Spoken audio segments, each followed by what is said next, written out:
All right. For those that didn't see that, this is Take two. Take two. Take two. Anyway, thanks for joining. It's awesome to have the crew here as usual. Right. And we'll get into kind of why this song was picked by Jay, because we did have some debate about what song it was going to be. This is probably a better song than the alternative, but anyways, we can chat about that. And because it's so high tech, I'll just slide this down on my iPad. We got to episode 1. We're here for episode 2 and got a little bit of feedback from our efforts. And I guess also just want to kick it off. I think probably try this every time, but I think this platform, Open the Echo Chamber, Olgar Athletics, is for people, for those that can't turn it off. And I think this is this group. And we've got a guest today, which is kind of cool, our first guest. So happy to be here. Yeah, and we're going to get into who you are and some of the background of yourself. But first, before we get going here, welcome to the Jungle Guns N' Roses. Any song you could have picked, why that one today? Before I knew I couldn't turn it off, I thought I had to have something to help me turn it on. And that song would just, I don't know, when I heard that I would get goosebumps.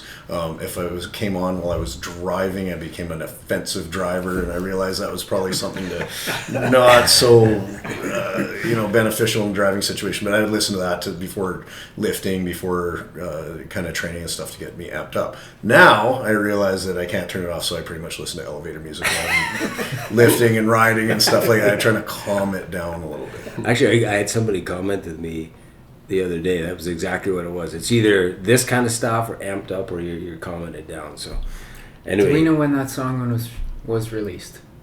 I don't know the year of it. 87? 88 or 87. But that's Appetite for Destruction. It's not Use Your Illusion. It's the one before, right? Yeah. But I mean, every sporting event, teams, they just anything if there's hockey. a rugby game or whatever it was, that was going on in my ears beforehand. And when we were finding our path in our basements, that song was probably playing. Right? It played on the radio a lot too, which get ready for school. I don't know. Well, welcome to the jungle, coming out of the bedroom and heading to high school. Yeah, my parents loved the big speakers. I'm sure they did. You know what, the other, before we get into introducing the guest in more detail here, let's just go around and address something that we got a bit of feedback on in the first episode. Is I think the reception for the content and the topics and just the whole idea has been pretty good, but I didn't do a great job, and also because this is sometimes for some people it's only in audio, just clarifying a bit more of who we are. Now we're not going to Mike's point, get into bios and all that kind of stuff now, but I mean just maybe go around this way. I mean names, and then because there is a bit of a video here, we can pin some names to faces, and just 2 seconds on why you want to be at this table. I mean, you definitely deserve to be, but why would you want to be here? And then we'll bridge that because we do have the Instagram page that's finally up and figuring out how to be modern about it. But we'll add a little bit more around each of us and our guests on that for those that want to follow. So we won't drag that on too much, but maybe, why did you even want to be part of this? I think John, well, first off, Mike Nederhoff. That's right. Failing in second episode. You introduced this concept to me a few years back. Yeah. And this idea of not being able to turn it off. So to sit around a table with like-minded individuals and talk about our passion and the issues that we have around staying fit, being hungry, still learning this pathway of a pursuit of lifetime, athleticism, felt really compelling to me. So I wanted to be a part of it, just to, met a bunch of great guys here. Inspire me to... I did say in the first episode, good looking. And really tall. Really tall. You bring the average up. First time ever. Yeah. But so, really just wanted to be a part of it, part of the conversation. And, I've got 2 teenage boys, a young daughter, and if I can give them any incentive to follow in our footsteps, our collective footsteps, that's cool. and be an inspiration, then that's really why I'm here. Okay, we're going to put this on Instagram with some videos and pictures. That's kind of the nice Hallmark version of it for me. Athletically, though, quickly, top sports that you did, and I know you've done really well, which isn't always the point about how well you do, but yeah, I mean, you're a serious athlete. So just... Well, I wouldn't say that I'm top in anything, but, Well, you grew up playing hockey, small town sports in Saskatchewan, played some rugby, raced some bikes. Provincial level rugby, could have been professional, right? Okay. Done some CrossFit. Yeah. A few other athletic challenges out there. So you're still riding. Yeah, Tough Mudders. Done some off-road triathlons. Yeah. So Couple things. yeah. Okay. Well, we'll put more on Instagram, but yeah, he's like Mike's the real deal, and then the fact that you want to be here for those reasons is pretty cool. So. For those that cared, that's Mike's story, and then to John Murphy. I'm Jon Murphy, and I like being here. It's fun, and Got the best toques, man. got Murphy's a toques. Jesus. Bald guys gotta have toques. I need one. And I started training in grade 8, and now I'm 60, and I haven't stopped. So I'm here to learn. Because listening to you guys talk, I learn even more as time goes on, and I think I have some experience to share, and I'd like to share that. And it's just fun. And then again, Hallmark version, and then athletic version. I don't know if it still hold the record, but certainly for a long time, pound for pound deadlift category in the province, right? So strong powerlifter. Ironman. I mean, kind of one of these Renaissance guys before, just generationally, because you didn't have any other role models. Yeah, there was nothing around. It's interesting how much it's changed because back in 1979. 79. Most of the people listening to this weren't even remotely born. They weren't even born until there's a 2 in front of the year. So. Went down to the Bay with my dad to buy some Joe Weider, the gold weights. Still got that stuff. Started training in the garage, and haven't stopped. Think about it all the time. Like to talk about it. So that's what I'm and then the science piece is cool too. So yeah, we'll put some of that stuff up. I just can't get over. I have to keep saying Mini Hulk. So, but that's, you can describe your real name and. I'm Jay Beavis. I'm here because I felt pretty isolated in chasing everything that I did at the level I did. I didn't have a lot of encouragement, so I like sitting here with you guys that seem to have probably gone through a similar process, so that makes me feel a little more comfortable about some of the decisions I've made in my past. Good and bad, right? My background, I never really, I know this is about pursuit and not so much about achievement, but I always had something that I pursued passionately. It started off with martial arts, through that became lifting, and there was always overlap. I seemed to have 1 or 2 things going on that I would think about, nothing else. So it was martial arts, lifting. I always stayed with lifting. It never left. I was a semi-professional skydiver. I did play a little bit of rugby in high school. Yeah. For the right local club too. For the Wild Oats, that's correct. Yeah, sorry. Not the Crims, but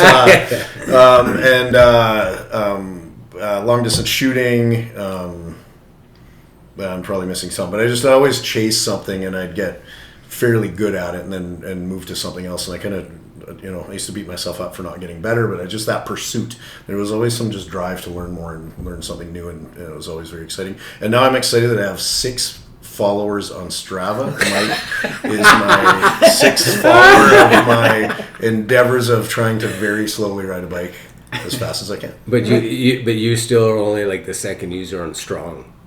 And the Strong app on through the Apple Store, I think there are 2 of us in there. It's a phenomenal app that I'm not sponsored by, but I'm not sure it's even supported anymore, but it still works on my phone.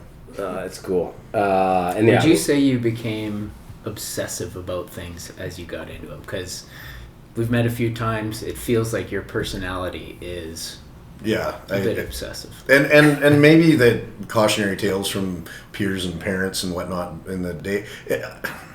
It always made me feel bad about doing what I was doing, but in hindsight, looking at it now, I did question it when my parents said, "This is too much. Why are you going to karate 6 days a week, 7 days a week? Why are you going going out hunting and missing school?" It was a big deal to me to make sure I got all that. In hindsight, I think it benefited me hugely, but yeah, I definitely get carried away, and to the point, I let most people know when I am getting into something like cycling, I become very annoying and bothering you for information. So you're about to learn that about me, but yeah. No, it's good. And then, like, we've seen some other cool videos that we won't. Oh, I'm a professional dancer. Magic Mike? No, they made me keep all my clothes on for that. Swinging with the Stars in 2020, just before COVID came along, I had to get up and dance in front of 700 people. And any of you that know me that didn't see that performance might be chuckling, but it was almost as rewarding as doing probably one of the MMA fights I did. Yeah. It was standing up in front of 700 people I know to dance. I don't think I've been that nervous. You did a good job. Was it as athletic? I know The you didn't learning, get the punched in learning the part. face, No, but- I didn't worry about my. Well, Andrea was going to punch me if I got the steps wrong, but I don't think the performance not so much, but the practice leading up was definitely challenging, especially with mobility and trying to make things look nice without me having a grimace on my face. And it was out of your comfort zone. Well, way out of my comfort zone. We were just watching your son on the documentary bench press, and we can make whatever face we want when we're bench pressing, but I'm not supposed to make that face when I'm doing a twirl, right? So that was the challenge, to make it look happy and fun and easy, because it wasn't. When we post that video, it's going to be the biggest hit video on the platform. Well, getting out of your comfort zone is important, and that was an I've opportunity seen for it. me. It was being able to say yes to that. I certainly. You're talking about in the documentary, which we'll get to, is like you don't want to miss that opportunity. I almost did by saying no, then you go and do that. But these are things that are just personal to me that I look back on, and whatever my enthusiasm for other people might have had opinions on tempering or curbing my enthusiasm, but I don't think I did it wrong looking in hindsight. No. I mean, it's I don't have any regrets. comfortably uncomfortable. You got to find the right time, the right fit, right? And sometimes it works and sometimes it doesn't. And then the first guest we've got officially. Whoa. Sorry. Before we go to the first guest, yeah. should I talk about you? This is You your made them brainchild. talk about that. Well, but just a minute. We're going to get into me through this discussion on the documentary to some degree. But yeah, okay, at least name-wise, Jon Somers. And I mean, all I can say is I'm more happy to be part of this conversation now with other people than ever before. I mean, I genuinely thought it was a bit nuts because it just seemed to be this conversation I would have with myself 24 hours a day, literally before I went to bed and first thing in the morning. And this was going on for decades. And I'm like, I think there's a scientific diagnosis for this. But it was around one thing. It was around athletics, some form every day. And yeah, like I said, more proud than anything is just to find other people that kind of think this way. And yeah, I've got a bit of an athletic background. One of the things we'll talk about today, a bit like Mike, some rugby, played all the sports that I could growing up. Wasn't great at anything, but just loved it. And I think the thing I'm most keen on now is funnily enough, plug out to Ironworks local gym, but I just came from, this is my lifting gear, my pump cover, just to get my pre-podcast pump on here. But yeah, just the fact that even tonight go to the gym and perform at a level for me that is comparable to when I was many years younger. And I think that's what it's all about now. It's just what is left in the tank until the wheels fall off. Are you competing with yourself more now than you ever did before? Before there was another person. Yeah, somewhere along the line that shifted from those being the targets of motivation to now, what can I do for myself? And then I'm aware of where it stacks up relative to other people, for sure. But at the end of the day, I mean, I can't really control where people are on that grade. And then I just know what I have and haven't done. And then things still today, there are some fears athletically or in life that I really haven't tackled. I mean, because of you, I can't believe I'm saying it, but I'm starting jiu-jitsu for Christ's sake at almost 55. Now, I've been fascinated with it for decades, scared of it and all that kind of stuff for reasons.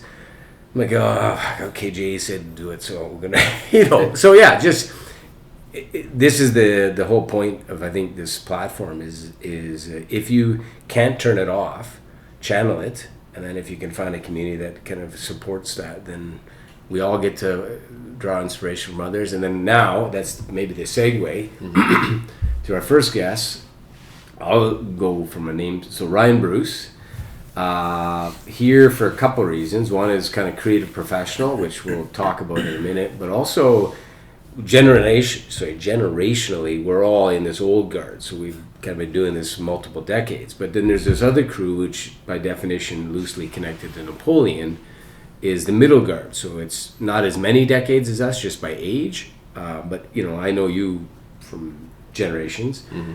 And you've been living the same kind of lifestyle, athletically every day, different sports. And so, maybe take it from there as to first, from, the middle guard standpoint, why you think this conversation even makes sense for you. I appreciate people trying to put together communities. I think, especially as I'm aging and... and how old are you? I'm 36. Jesus. But I notice it now. Right? Yeah, I notice it now more than ever. Like, most of my friends have kids and families, and so it's harder to get together. And then all of a sudden, you kind of find your friend groups in your communities restructuring and falling apart and coming back together in different ways. And as you go through life, your interests change, and so it's important to find people that have aligned interests with you.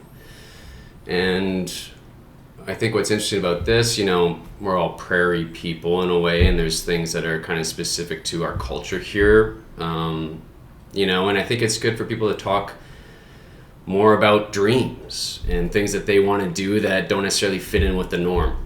We're kind of grown up here to fit into certain boxes that are kind of more approved than other boxes. And so when you have different dreams than kind of the norm, I think you feel like an outsider. And so something like this, a platform like this, where you have lots of people, especially people that you may look up to, speaking out loud that they have other dreams like you, then it kind of allows you or gives you more of a permission to pursue those things that may not have been done in your community prior to the generation before you. So I think that's important, why I like to be here for this. Yeah. And then just quickly, athletically, we'll put some things up, but you are a real athlete. You, in the sense of, you've done some, We'll have some fake athletes. But the sports. Yeah. I guess I was blessed that I was a natural athlete growing up.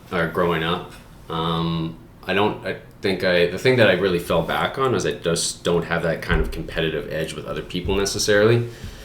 When I think back to my high school days, win or lose, it didn't really affect my mood so much. But then there'd be, guys on my team who would, absolutely crash after a lose. Like, it really meant something to them.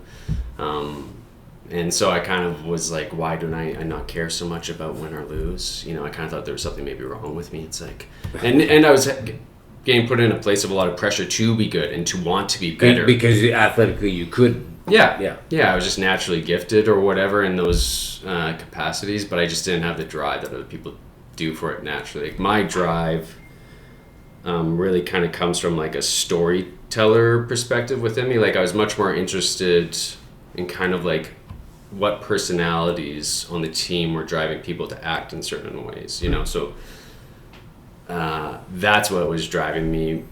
Or the story of the season even, like, oh, this is a playoff game, what does that mean afterwards, what could that mean, when people talk about this years later, legacy things, like, that's where my mind would go more so than just the physical part. And maybe way more interesting than I feel like anything else. Way more A 36-year-old just schooled us on introspective thought about the bigger picture. I'm just like, I want to lift as much as I can. Well, I am driven by those things too in the gym, in terms of like, I always do want to feel stronger. I've never really kind of compared that to other people necessarily, but if I go to the gym and I haven't been there for a while and I'm lifting less than I was prior, then I do feel like, oh, what the hell have I been doing? You know? But I knowing you personally quite well, I mean, you're active every day. Yeah. I mean, this is the point, right? Like Yeah, you for sure. couldn't go 6 months without 6 weeks. No, it affects me. Yeah. I think I do. Like, you know, you're kind of joking about psychological diagnoses and stuff like that, but I definitely fall on this. I think that, you know, probably when I look around the table and from watching the first podcast, you know, we could all probably self-diagnose with some ADD, ADHD tendencies, you know, that we are self-medicating through this type of more healthy behavior than like maybe other things that we could fall into if we weren't to keep ourselves to a more strict lifestyle in certain ways. And then there's also like an obsessive compulsive component probably to this stuff too, right? I don't know why. I'm not getting pointed everywhere. But I don't think you should feel shame about it. We joke about No, I don't, this. but I just don't think I'm unique at this table. Yeah. No, I think everyone at this table has this. I think maybe just the amplitude is maybe what John was referencing. Hard for you to hide it. Maybe. Hard for you to hide it as well as my other people do. enthusiasm is hard. You got that innate drive, which is important. Yeah, it is for sure. And I think like people who are more high achieving or, you know, we say that we're pushed more than the average person or whatever, but I do think that like if you can figure out a way to channel these things that may be seen as negatives into a positive way, they can become your greatest strength, you know? So I think like, you know, knowing you guys and your backgrounds, you are high achievers, you know, by any kind of societal standard. And these things that maybe you feel a bit of shame about, or I feel shame about some of these things, are probably the things that have made me better than other people, you know, especially in the long run, once I become aware of those things. So You embrace it. Yeah, exactly. What sports did you play? I kind of had done everything a little bit. Like, I was a good basketball player for sure, really good football player. And then I kind of transitioned into rugby, played for the Prairie Fire for a little bit, so that's like a junior provincial team that was happening at the time. I played for the Badgers, so that was like my home team in Saskatoon. And then I kind of am more of a outdoor enthusiast as well, so I got into rock climbing, and I really like snowboarding. And now you know, big part of is boxing. Yeah, I've really got into boxing kind of when I moved to Vancouver, so I was probably about 21, but that's probably my day-to-day workout thing lately especially. And it kind of changes when I'm preparing, like I'm an actor as well, and we'll talk more about, I guess, my artistic pursuits in a little bit here, but depending on what role I am doing at the time and what body type I'm trying to achieve for the character, that will define what type of physical workouts I'm doing. And especially from a mental aspect, like the character I was playing most recently was a bandit, and I wanted the character to have... In a Western. And this character was a person, I think, who had really grown up in a world of violence, you know, where they were highly desensitized to violence. And I find when I run into some of these people in the real world, there's something about, I'm sure you've seen this in the MMA world too, they just carry themselves different because I think that their bodies are always in a place of attacking or yielding from an attack. So there's like a level of stress that's always held within the body from making contact with a bag or with a person. And I wanted that to feel true for this character that I was playing especially. So and I had a whole year to prep for this role because in the entertainment industry we just went through some strikes that pushed the shooting of the show a year. We were supposed to start shooting the year prior, so I had a whole year, which never happens, and didn't have a lot of other things going on besides just to prepare for this role. So it was like, trying to be I was in the gym a lot for But this role, but trying to also work again, for it. kind of knowing where you started. How much? This is an interesting part, right? How much weight did you put on? It's a lot.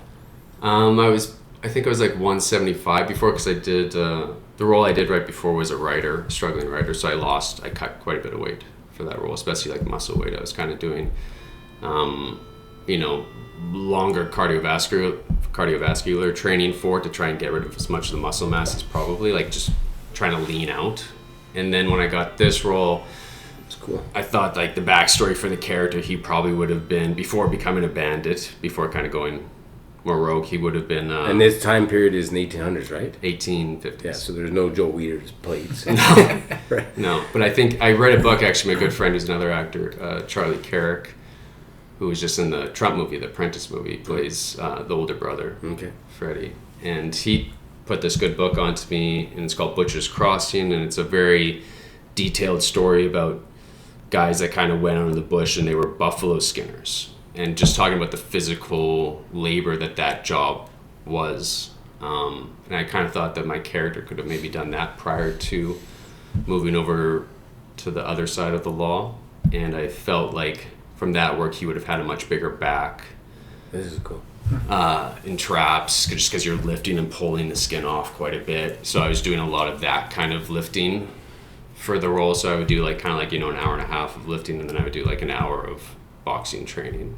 And that was kind of my schedule, like 5 days a week leading up to playing the role. But I put on probably about 25 pounds. I was just breaking 200.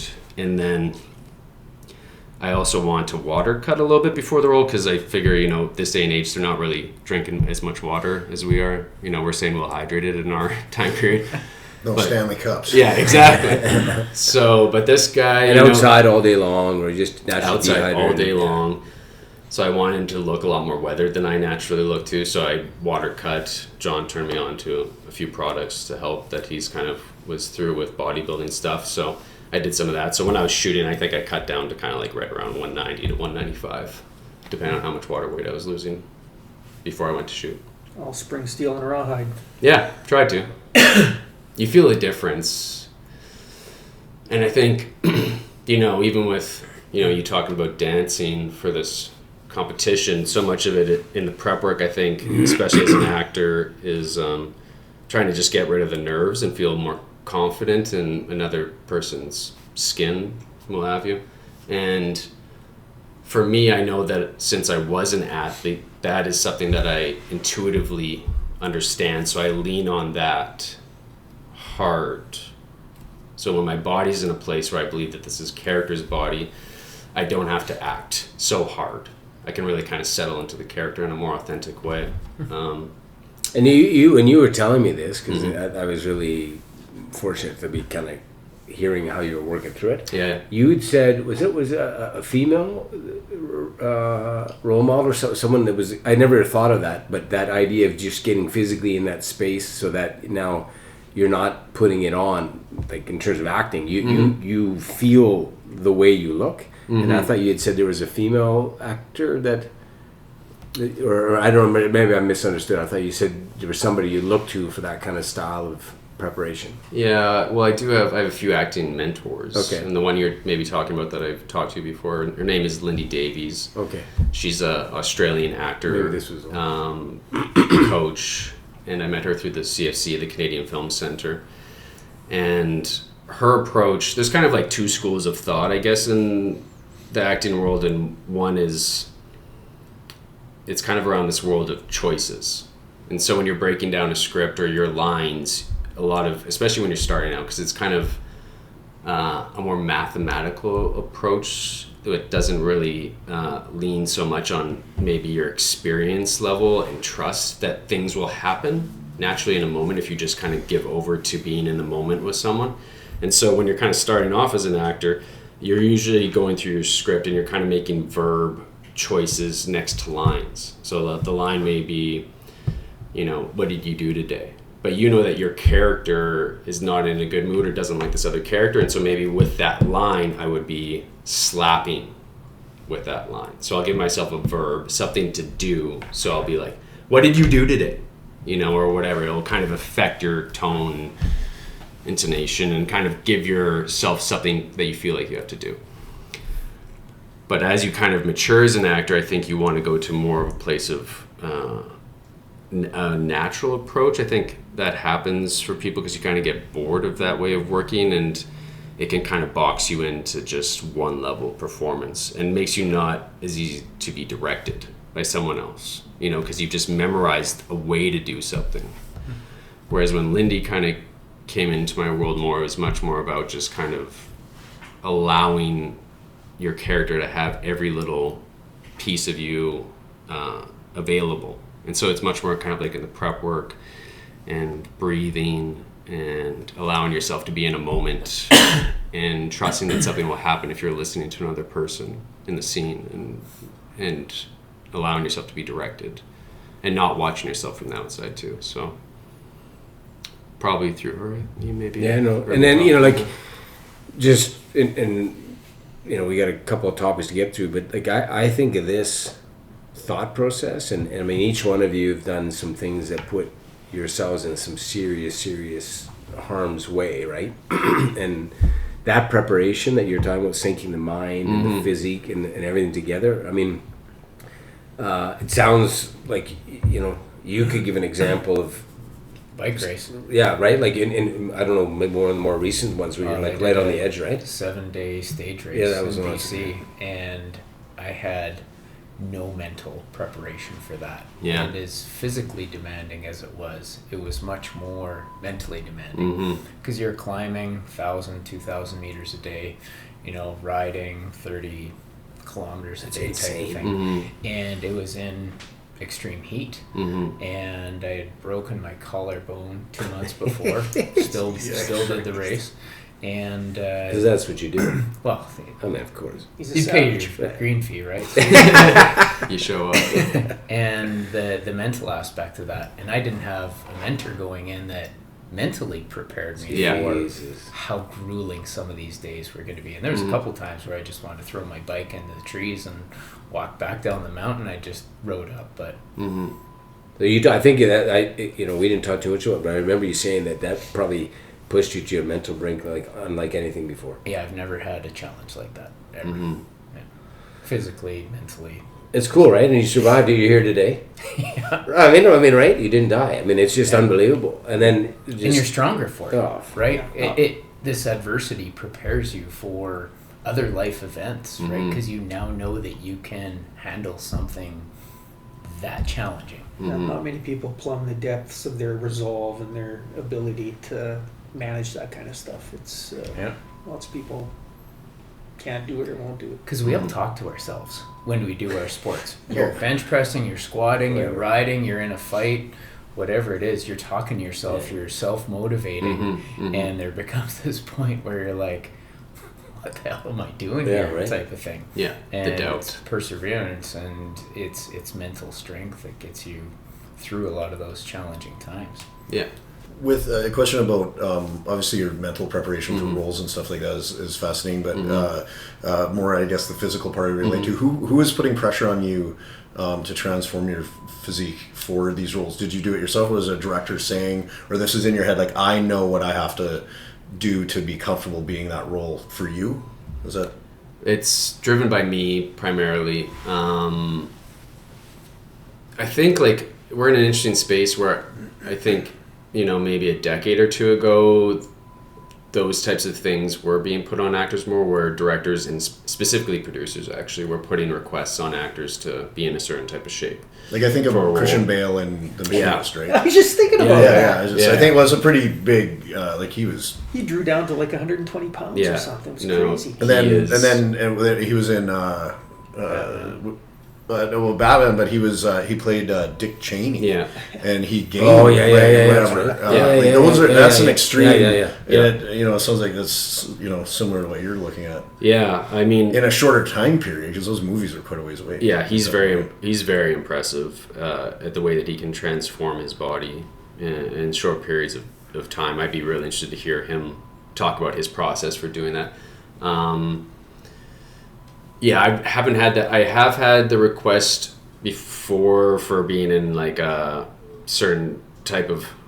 I did like a behind the scenes. It was a Lifetime movie about the making of Melrose Place, and in Melrose Place, a lot of that show was off of people being very attractive people and being in very good shape. And when I had booked that role, it kind of came down through the, you know, whatever you want to call it, chain of command through producers, but. Lifetime actually had someone who was off the books that was kind of coaching us on some of these things that didn't necessarily want to get tied back to the production level.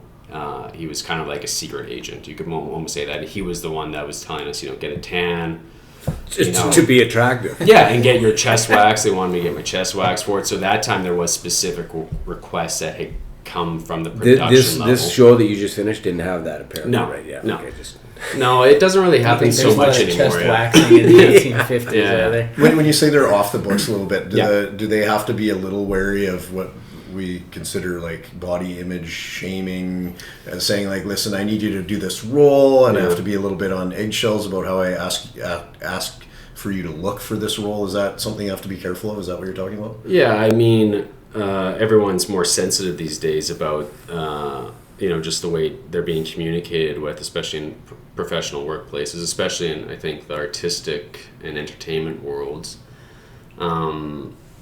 especially around, some of these other movements.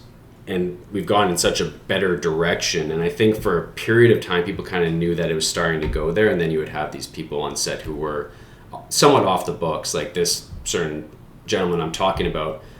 He was in the casting room giving more direction than the director was on the film. Wow. And even while we were shooting it, he was giving more direction than the director was. But when I went to Google this fella, you couldn't actually find him being connected to the production house. But everyone knew that he had kind of the most power, and he was the one on the phone you knew was talking to probably executives of some level. So that was the first time I had seen that kind of behavior where it was not necessarily up front, and you could tell something not kosher wasn't necessarily happening. So Power they didn't. behind the throne.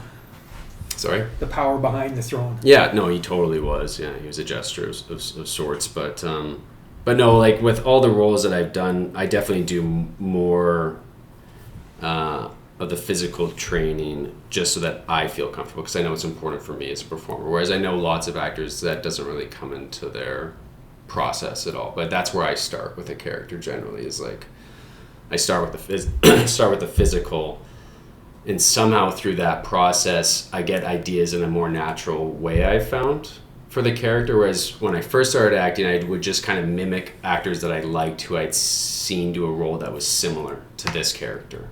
And I loved Heath Ledger in The Batman, as the Joker. I was like, and then as soon as I got a role that was, somewhat unhinged, I just went to kind of reproduce what I had seen him do in that, just because I was so taken by it. And I think that's a young artist thing to do. You're kind of mimicking artists that you were inspired by.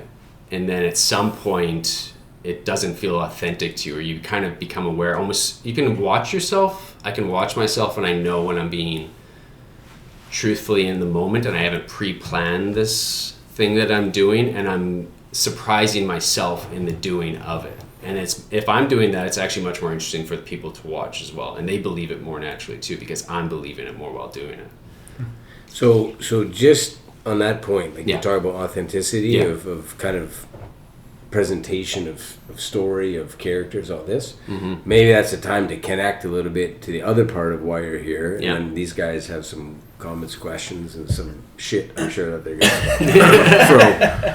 But basically, before, for those that don't know, before we did this, or doing this recording, these guys watched the what hasn't been released yet, but a full-length documentary of my commitment to this lifetime of athletic pursuit, which Ryan, you directed and produced. Mm-hmm. And the film is called Campaign On. Mm-hmm. So these three guys have seen it, and there's only a handful in the whole world that have seen it, and we'll launch it globally at some point here soon.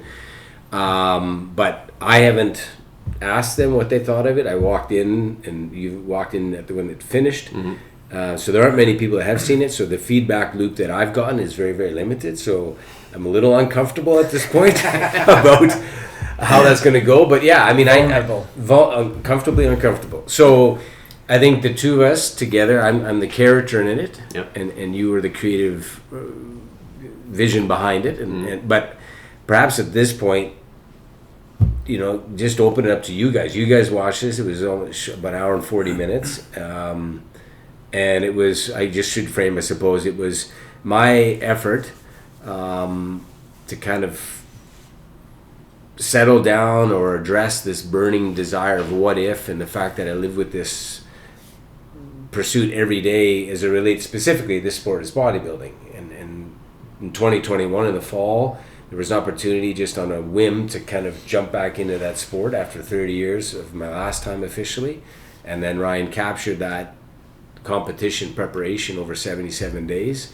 And, and that was, to me, just this kind of tangible moment in my life where it got put down with some paper trail. But yeah, just super curious to hear what you guys think about that. Well, before we get started with that, I think it's important that audience know the publication is what the goal was and what the competition was, because I think the Mr. Olympia is worth mentioning. Okay. So why don't you just say what the goal at 77 days out is training bodybuilding for? Yeah, fair. Okay, so I mean it's in the film, but yeah, the kind of moonshot element that I referenced in the film and kind of how I think about this lifetime of athletic pursuit is kind of what you said for all of us. So when we're not paid to do these crazy things that take us to the brink. And I think that's kind of this weird, again, there's probably a psychosis around it, but when we all decide to do something, we don't do it in a recreational kind of way. We do it like a big red line. And this one was, I just think that sport is an amazing sport because you can compare physiques from the Statue of David to Arnold Schwarzenegger to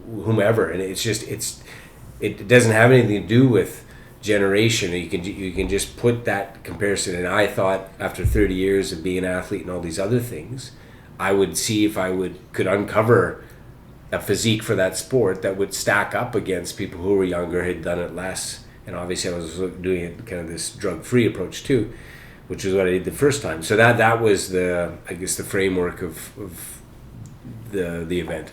Mm-hmm. Well, first off, congratulations. Because one, it's a great film. Secondly, you did something. You did something amazing, and you put yourself out there. You put yourself out there not only to do the competition, but to get filmed while doing it and capture all this. And it was clearly an emotional journey for you, your kids, the family, people that friends surround you. And I guess my first question is, this has probably been eating at you for a while, but what was the key moment or action or element that made you finally decide to do it? Well, I don't know if it's actually in the film, but I know the moment when I decided to do it. Now, the build up to that would have been just this what if every day. I always think of myself kind of as a core athlete, as a bodybuilder. So every day I'm always evaluating that. And if I did that for 30 years, every day. And then it's kind of a math thing. You build yourself to a certain level, and then if you strip it back, in theory, the math would say you should look pretty good, right?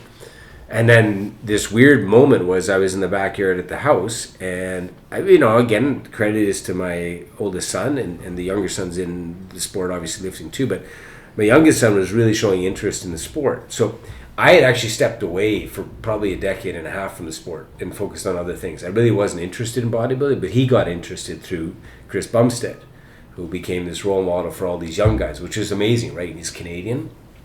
So it got me back to looking at the sport again. And then that style of the sport, through Chris Bumstead, the classic physique, brought me back to the kind of the style that when I competed, I kind of lost interest in these decades post that because this other style showed up a lot bigger, right? So that was it. I got triggered to start to watch Instagram videos again because of Walter.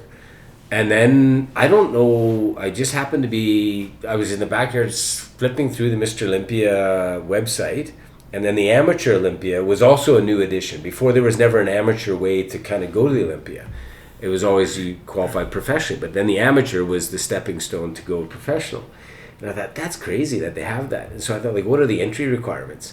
And at that time, there was somewhat of a loophole, which was, anybody could go. Like, you didn't have to qualify. It was kind of the John Daly roll up at the PGA or whatever it was, right? In the parking lot as the alternate. And so I just sat there and I looked at the screen. I literally looked at the screen for about half an hour by myself. And I started to go through the weight categories and my height, which clearly I have an issue with the height calculation in the film. But I just sat there and I just looked at the screen over and over again, and I kept doing the math. How much do I weigh now? How much pure muscle is underneath this chub? And could I get like I looked at the timeline. Could I get there? And I just came back to this whole concept of like, the facts don't lie. Like when you stack up muscle against muscle and height and weight, and you're framed that much, now you're really, really comparing apples to apples. And I thought, you know what? Everyone talks about what if. Like that for me, I hear that all the time. It drives me nuts because very few people do something when you get to the what if moment, right? Like they had a chance. You chose to dance. You could have chose not to. And I just sat there and I thought, okay, how much time is this? It's like literally less than 3 months of my life. There's a window. And a huge commitment. Yeah. So I mean, I knew that it was going to drive a massive wedge structurally into the family dynamic, but I thought at that time it was going to be insertable. I think I hadn't met you yet, so I was processing the decision on my own, and then I just said, okay, I've been through this before. I think I'm more mature in the sport. I can figure my way through this. And then I started saying, like, the ultimate would be to capture this for record, right? Like, I mean, this is the ultimate attempt to kind of come out of nowhere. So did you ask the family for permission No, or beg for no, they begged for forgiveness. I mean, this is one of the dynamics. I mean, I just sat there and I thought, I looked at it and I kept doing the math and I'm like, I say this shit all the time. Moonshaws try, right? And I thought, this is the biggest one I could ever do. Because there's no, in that sport, there's no outside assistance. Like, you either do or you don't. Like, the full Yoda thing. And I said, fuck you. Like I said, so I hit enter, and I thought the worst is, that's money gone. But then it allowed me to basically pick up the phone. He was coming through Saskatoon, and then we went to Earl's. Yeah. I remember that day very, very vividly. We were actually met to talk about a different project that John was getting behind, where I was doing a doc about a musician friend of mine. And the concept's called On the Cusp. But John told me that, somewhat through us talking about this kind of pursuit, I think he was just in a place where he was kind of awoken to this idea of like, oh, what have I not done in my life that I want to do too? And obviously, I feel like the universe is always providing for you things at the right time in the right place, even though it may feel like a lot of friction is going to happen because you may say yes to this thing that you've always wanted to do. And when John told me about it, it was kind of near the end of our meeting about this other project, and he just kind of said it like a little bit on a whim, like he just like offhandedly and kind of turned away and was like getting up to go pick up the bill or whatever. And I was like, whoa, wait, what are you? You're gonna go You're gonna wait? What? How many days? And he also had to lose quite a bit of weight to make the weigh-in for this, which you guys know from watching it. And whenever I bring that up as being like a big deal, John always downplays it because in the bodybuilding world, that type of thing doesn't really equate for them. But for the average person to lose like 45 whatever pounds it is to kind of make the weigh-in while you're also trying to build muscle mass is kind of an insane thing. So when John was pitching this to me, I kind of thought it was batshit crazy in a lot of ways. I did. But the way that he had kind of said it offhandedly, it just felt like like I just saw the movie for some reason. Because it had this timeline. It was like 77 days. There's this countdown. There's also like a weight loss that has to happen. It's a great story. Yeah, the father-son dynamic in it, and both of them wanting to pursue this at the same time. We're going to unpack that one. Yeah, so, that's a big part of it, and I'm interested in those storylines in terms of like, how masculinity is passed down through generations and what that means, especially within our culture. So, yeah, I saw it as being... I was also shooting another doc at the exact same time, a road trip across Canada. So when I kind of said that we should do a movie about it, I just said it as a joke as well, almost like he did. And then all of a sudden, as he was like up paying for it, I was like... Yeah, right? Yeah, well, the other thing that had happened too was that the boys, both George and Walter, were kind of interested in some film stuff as well. They're always asking me about cameras and like, how I was going to shoot this doc and blah, blah, blah. And I just kind of had like a, not an epiphany necessarily, but the idea of like, oh, what if this was shot through their eyes? What if this was shot through Walter and George's eyes of watching their dad pursue this thing? And that was really what I thought to be the biggest click as a filmmaker. Like for me to come and film, and that's what you see happening in the film. You see that transition from their point of view to my point of view of the events that are taking place, but how different that is. Well, that really comes out. Yeah. How big was the pull between selfishness and this is something I just have to do because I have to get it out? So,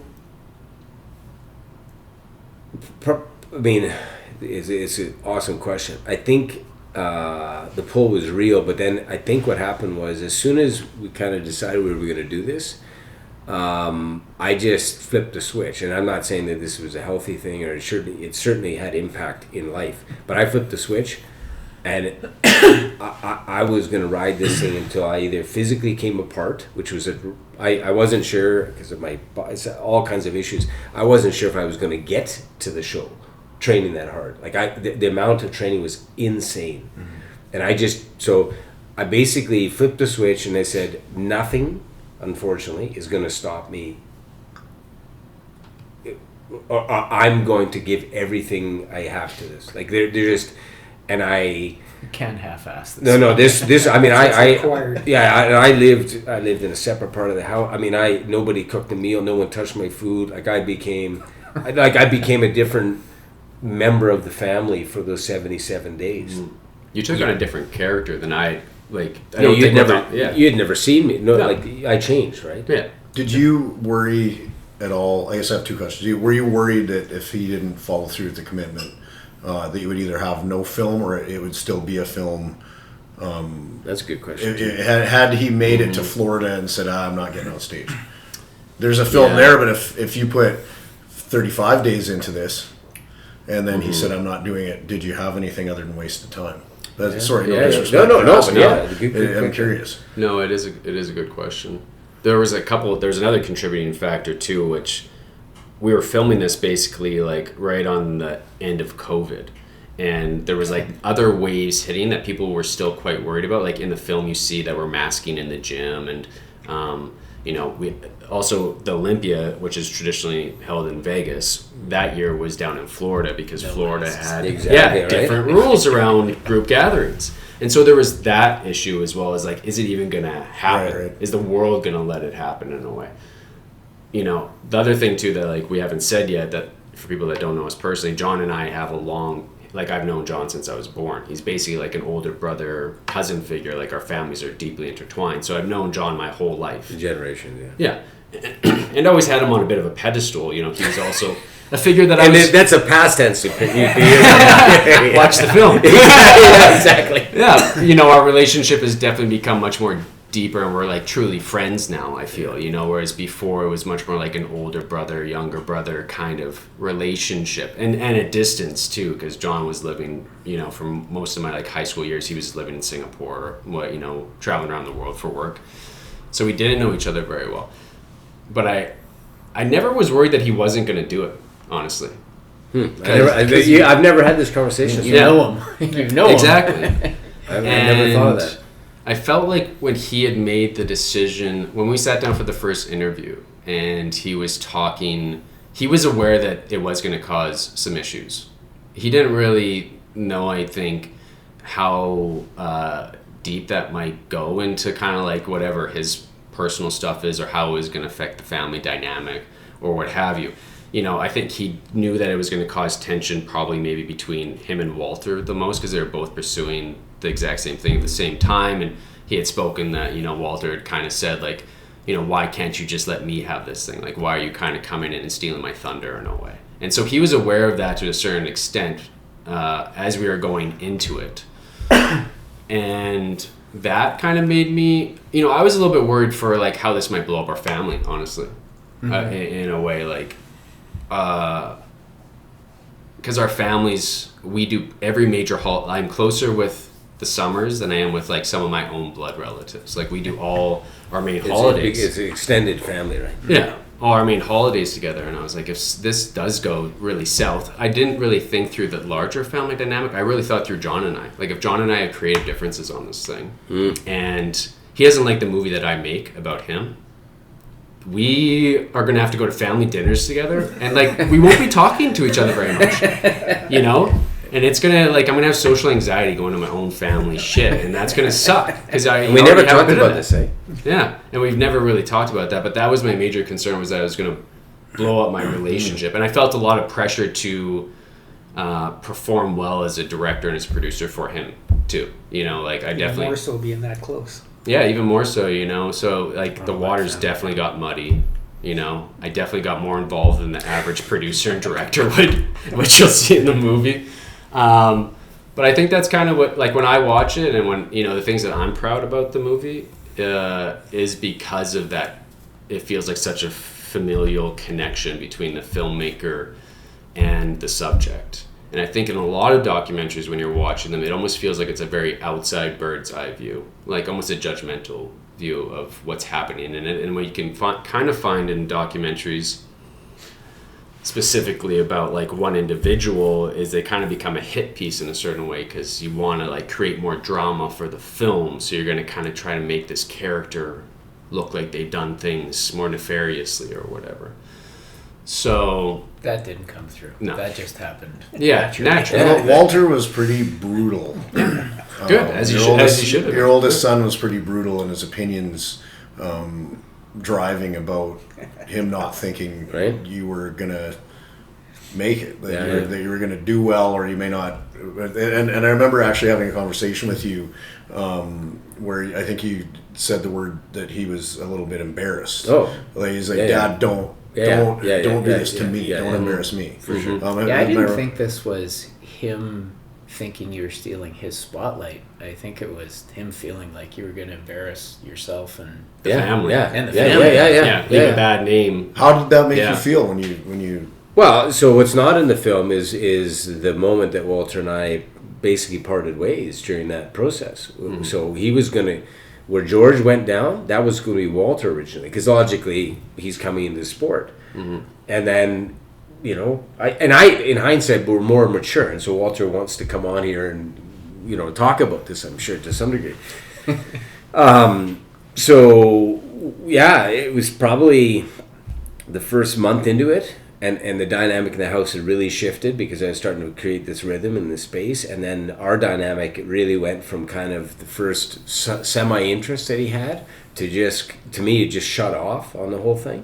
And then I was booking flights and all this. And I basically, in the kitchen, confronted him. I said, like, what's going on? And it came out. And I said, like, look, and yeah, it was hard because I said to him, I hate this is happening, but I have no choice but to surround myself with support.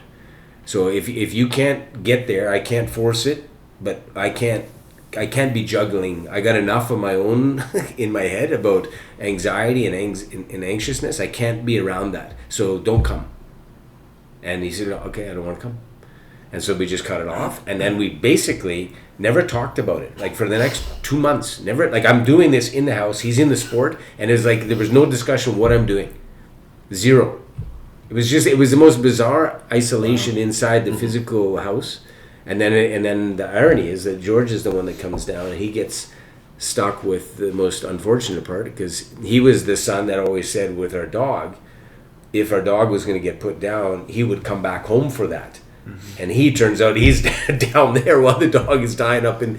So for the viewers, in the middle of the competition, John's dog got sick and passed away, and there's a little bit of a explanation of how you emotionally dealt with that. Do you want to kind of talk about that a little bit? Yeah, I mean, it's just that whole switch. That compartmentalized. Yeah, compartmentalized. You shut it off. Yeah. Do you know where you learned that in life? Like, when did that? Where do you think you got that from? This karma, like how are you able to do that? Well, I think it's a survival mechanism. Mm-hmm. Have you done it before? Yeah, no. I mean, I'm known for this in a way, right? And it's not always in a positive sense. It's the way you're wired. Yes. So I can't remember not having this, right? Like, I think that's a big part of this. I mean, I don't know how much in public we really want to get into this, but there's some depth as to why I have that technique. Maybe it'll come out someday. Yeah, so I basically leaned on that. Like when you talked about leaning, that was 100%. As soon as I decided, my entire life became compartmentalized. Every single person action was boxed up. That's what's required to accomplish Well, that goal. to do that, I mean, yeah, You may to have achieve to it. teach me this technique down the road, Yeah. but finish the loop and close the loop on Walter. And how did it end up when you came back? Did you embrace? And he's like, No. Dad, you didn't embrace me. Everything's No, okay. Or no, it's just classic. I mean, it's partly like I think the Somers men thing that I've kind of created. Eldest son too. Yeah, you know, it's everything. I mean, it was old. It was literally old line, young line. It was just all that dynamic, and the way this is all played out is time. Like I think we talked about in the first episode. Time with thought is a positive thing because it allows you to process, and in theory, if you're trying to be better, as you process things, you come out with better analysis of things, and you can handle whatever's going on. That's one thing that happened. But so time took place, and then what happened was in the post-production. So Ryan has had conversations with everybody about this that none of us have talked about. So none of us have talked about any of this stuff. I was a bit of a therapist. It was crazy.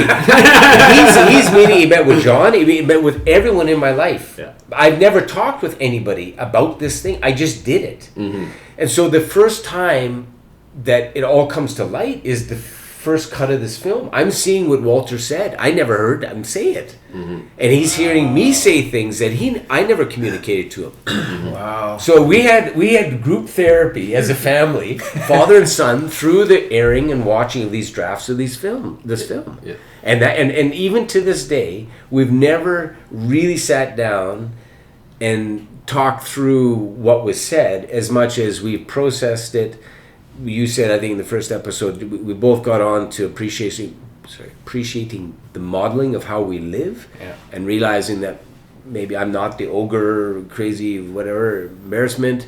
I certainly appreciate his commitment to the sport. And so we've all kind of healed in kind of a guy way, you know, not having the big sit down and group hug. But, you know, if Walter joins this conversation one day, I'd be super interested to hear how he thinks about and answer that question. Have either or both your boys watched or listened to the previous episode of this podcast? Yes. They both have? Yeah. Okay, well that says something. Yeah, so George seemed a little bit, and I saw him at the gym yesterday, and I was like, hey, I was about to go see your dad tomorrow. I was super excited about the podcast, and he's like, hey man, is it like going to be all the same four of you guys every time? And I was like, hold on, don't You guys are old and suck. I feel like he should know almost more than I do. But so anyway, I'm just teasing George about that. But I didn't know how much involvement you were talking about them, and then through talking about this, was this a subject with Walter that is this touchy at all? Yeah, so- this podcast is this touchy? yeah, with because either? you guys are all onto all it. tied together. Yeah, it's all tied together, Yeah. right? It's just this public disclosure of me in a way, right? And how it relates to him and George, sorry. And the part that kind of gave me some comfort again, kind of around the healing. I mean, it's not we're different people, and everyone is entitled to not agree. But when I asked if he had listened to it, the answer was yes. And then I think he proactively made some didn't say anything about it, but he proactively it picked up on the fact that we were playing music, and he was looking forward to being a guest to play his song. And so then Backup song. yeah, so right, so, and that's what it was. He likes the Deftones now, which is generational for Yeah. us, and I thought that's super cool. Like, you know, if he wants to lean into it for his own reasons, that's awesome. George, we'll see if he finds this interesting enough to hang around. But anyway, yeah, compartmentalization can achieve things as an athlete, and then it obviously creates massive impact around it. I remember years ago when we trained at Ironworks, and I saw you and what you could squat and bench, and you became inspirational and aspirational to me. Oh wow! And now I hear that of my two boys to your two boys, because you know they see the social media of your kids, and they're like, wow, John's boys are like, they're something else. They're specimens, like Yeah. at their age. They honestly are Goodness. like what they can squat at their ages. Yeah. And yeah, I mean on every level, those two boys are, you know, some of the I get a little emotional thinking of them because they are my little brothers, you know, and I couldn't be more proud of two young men, you know, like those guys are gonna accomplish great things, you know, in their life, and especially working through this process with them, seeing how mature they were more mature than John was a lot of the time about some of these conversations and what was happening through the thing. And that could be because of what John was also putting himself through. I was going to say the fatigue and the hunger. And they had a much clearer idea of what actually had transpired, and for them it wasn't so hard to talk about. And even, in the post-production process, with them, they had great ideas, and they were really a part of the creative team on the whole thing, and their notes were really good and like separate from their own ego, which I thought was really interesting at their age. How old are they, just so the audience knows? George just turned 21, and Walter will turn 22 in May. Is that right? No. So we have Dad of the year. on behalf of John, sorry boys, he doesn't know. We're 24. Doesn't know what the age 24, they 23, 21. George just turned 21. They're 18 months apart. How can they? Are they the I same think they're age? 18 months apart. 20. No, so they're 22, 23. Walter will be 23 in May. Yeah. So we have old guard. Yes. We have mid guard. Yeah. And we're talking about the two young fellas. Yeah. They're for sure chasing this. I mean, young See guard. it in them? Yeah, I can see it. And he runs across them more than I do. I see George a lot. When I go to Ironworks, like we're almost every time we're in there. And in fact, I was lucky enough in the film to make the last scene where I got to spot It was a George big deal. bench pressing 315 pounds. And I felt pretty honored that he asked me to do it, because there's a fair number of other guys in the gym. And he came over and obviously felt safer that I wasn't going to drop it on him at least. But I didn't have to help him at all. Other than lift How off. much So did he weigh? You know what? That's a good question. I didn't. At that time, he weighed no more than 160. Yeah. So That's just 315 pounds. If you watch it, it's like a full-on clean, no Yeah. belt, just raw. Yeah. Yeah. No hips up like he did it real 2 well. times body weight. So great show. What was the hardest point? Hardest thing to do in that show? Was it your kids, the weight, the spray tan, your dog passing away? This is I can isolate this so fast, and it's all on this lifetime of athletic pursuit. But this is the competitive nature I have, so it's not I'm better or worse. It's just different. Standing on that stage, and for the first time in my life, and people would say this is arrogant or whatever, but I've never ever done any sport, even on like it's an event of a sport, right? So I recreationally play tennis with somebody, or I'm on a team that hasn't, like in rugby, maybe we're on a team that hasn't won many games. Every time I would go to the pitch, there's a chance we're going to win, right? I never mentally ever in any situation Thought you were gonna win.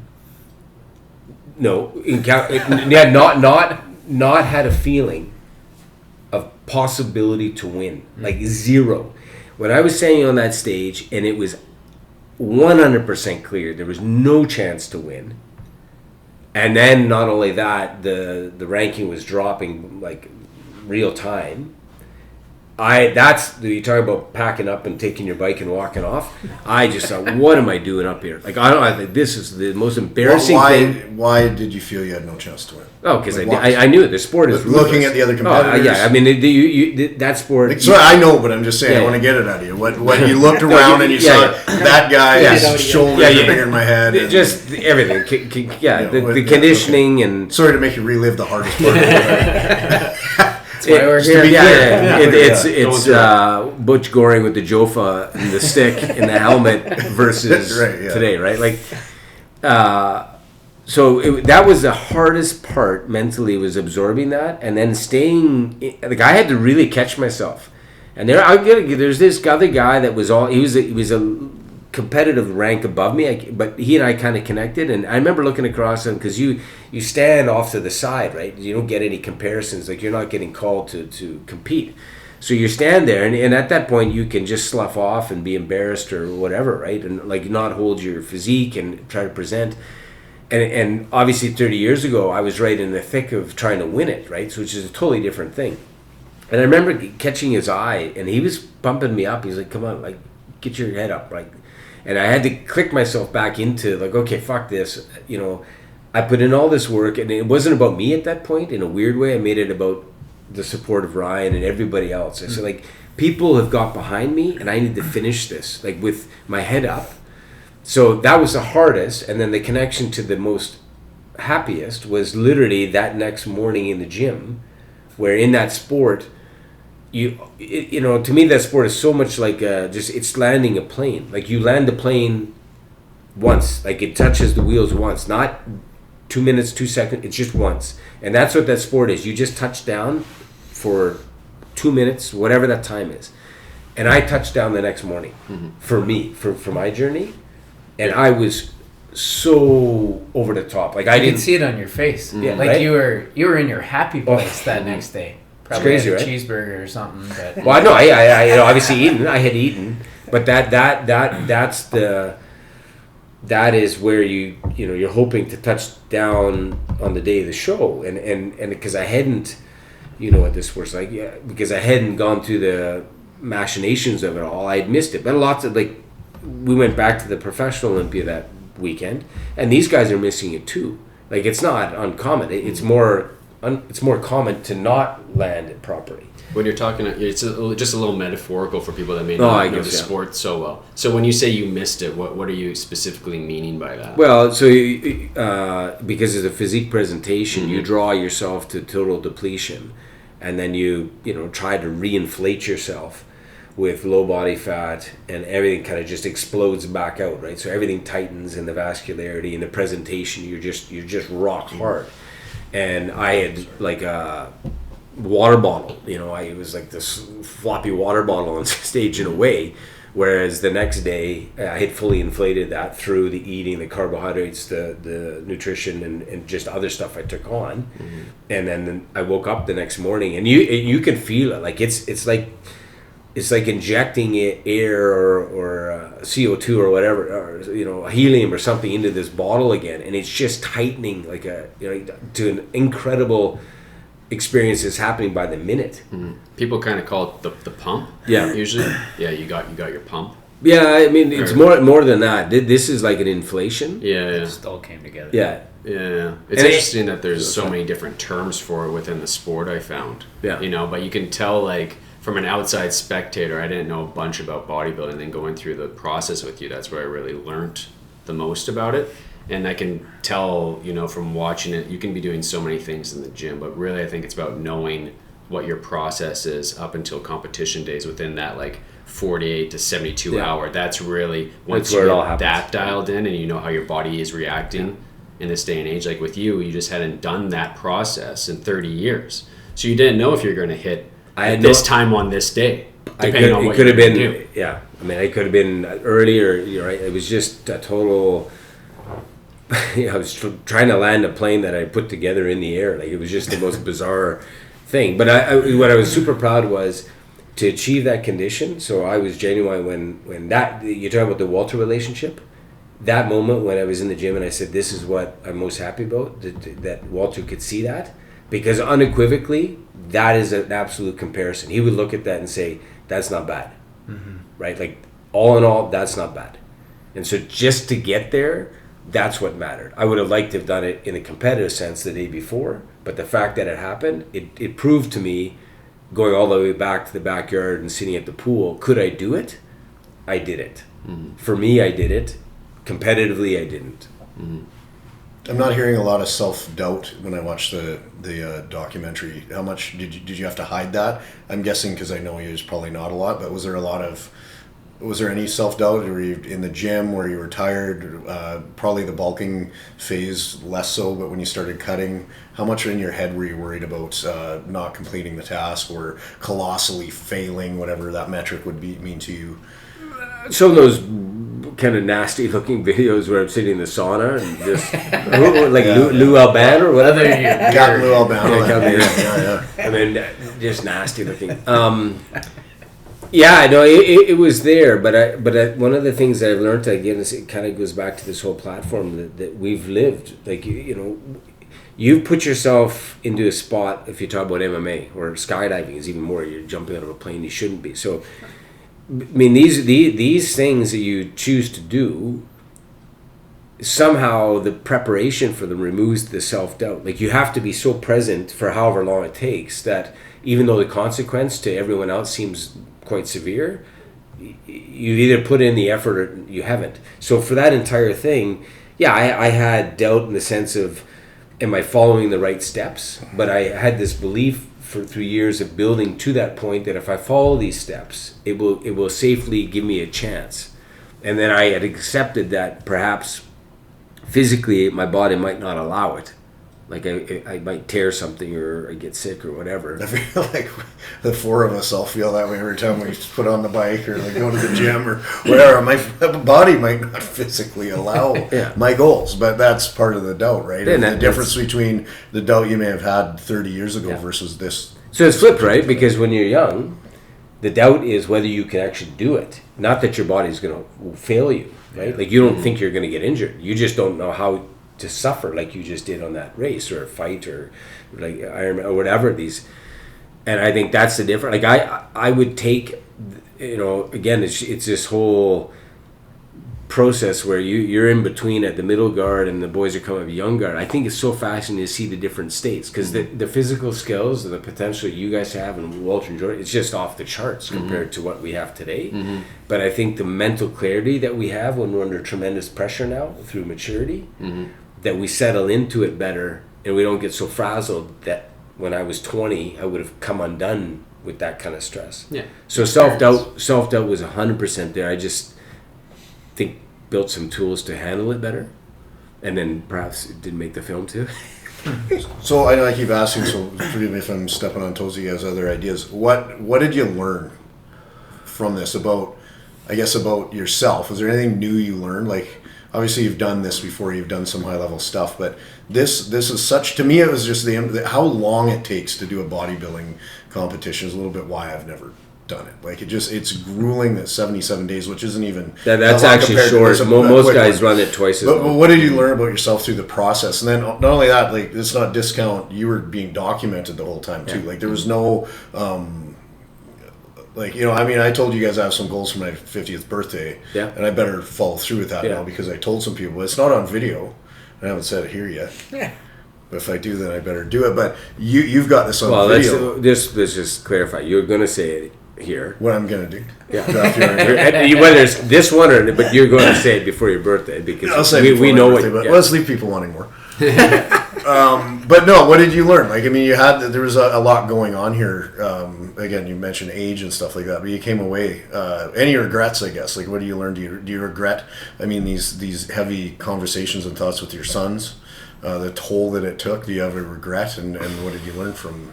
So I just generally, again, I don't know if this is the athletic part or whatever. I don't like. It's part of the impact that this drive we have. Yeah, no, I know. So this applies. So I think the two things I learned was that these types of things do have an impact. Like, I think maybe prior to this, never really understood, when you've talked about it in the past, episode 2, but, when you choose to push like this, you're not in a bubble in society, right? So you have to recognize that. Whereas I think when you're younger, you just tend not to understand how you affect others, right? And then as you get older, maybe you're positioned with more responsibility, so the impact is compounded. So, I think I had to really, really acknowledge doing something like that at that or this age has a compounded effect to other people. And so if you do these things, you really have to be switched on as to being self-aware, right? That doesn't mean that I handled it well. It's just something as an outcome after it was over, I look back on that. And then more for me, like on the athletic side, just like we all talked about, I feel like, I mean, there are certain things I wouldn't choose to do athletically. Like, I'm not keen on doing them, but after having gone through that, I've never, maybe like your last thing and things you guys have got, like, I've never suffered. Like, I couldn't have given an ounce of my soul more than I did. I absolutely emptied every ounce of my physical and mental capability to get to that point. And I think that was pretty cathartic for me. Like, I think in a way I had to do that, the way I was living and thinking about this. Like, I just had to get it out. And then, you know, to some degree, it led to this. So, you know, there's been some negative or whatever. There's been some outcomes that have changed in my life and other people's lives as a result of that, not solely because of that. So, you know, regrets, it'd be tough to maybe call it regrets because those things have happened. Maybe they were tied to other things, but then it leads to this. And I think this is positive. And I think some of the relationships that were affected by what went through have even kind of improved. And did that cause some of the stuff that was, you know, under the carpet to get dealt with to some degree? Possibly. I don't know, right? But I also... The last part was this relationship that Ryan and I had was a really cool relationship because I also had to flip a switch. Like, if you're just going to have a camera rolling, that you can't be acting, right? You just had to talk. And so that was really, really cathartic. And then I like the connection as a friend and family member. Like, I don't think I could have done that. Yeah, I couldn't have done it if it had been hired somebody to film it. And that was really, this film is what brought us all here together now. To some To degree, a certain yeah, degree. to some degree. So, what's next? When's the film come out? So it's a called, well, details. When can our 17 listeners tune in and check it out? Early in the new year, we'll have an announcement to make about this coming out, and you know, try to do something local, bring some of the people that were part of the names that have been mentioned, and then Ryan's got some ideas, and there's some other people that helped produce it. So no, I mean, you know, thanks again for watching it and the feedback and the support, and you know, obviously to Ryan because I think, you know, we're looking at the time, you've gone a bit. Yeah, thanks for you for joining, being Thanks for having me. part of this conversation for me personally, getting us here. And then also, I think just you got to come back as a middle guard too. Yeah. Right? Because you're this perspective on how athletics weaves into the profession and lifestyle that's not common with us is really cool. Yeah, cool. So Awesome. on that note, I guess we're going to wrap it up, and we'll post this and get the stuff on the usual channels. So appreciate it, man. Fist bumps on the way out. Fist bumps for life. Yeah. All right. Boom, boom. For those that can't turn it off.